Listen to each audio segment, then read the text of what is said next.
Australia is currently in the middle of a flu outbreak, with experts urging people to go and get their flu shot. The CEO of the Immunisation Coalition, Kim Sampson, said a vaccination is a must to protect yourself for this year's season.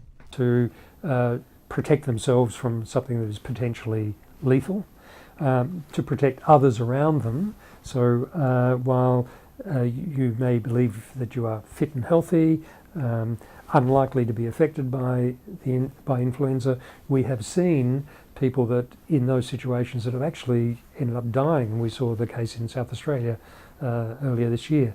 After a deadly flu season in 2017, mandatory vaccinations were put in place in aged care facilities like the one behind me. This is due to 90% of all flu-related deaths coming from the 65 and older age group.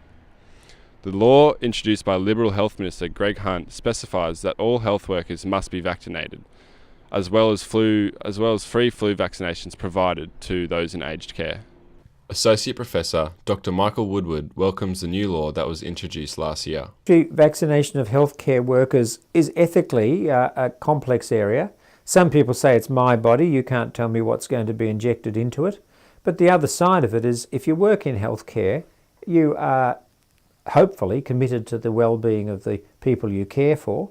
And whilst the well-being of your own body is your own concern, we can't, I don't think, justify a person, if you like, being a conscientious objector and then spreading germs to older people or to those they're working with. And while the numbers are on the rise, Dr. Woodward says there is still a long way to go with vaccinating the elderly.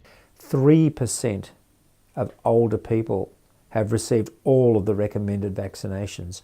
97% of older people have not been fully vaccinated.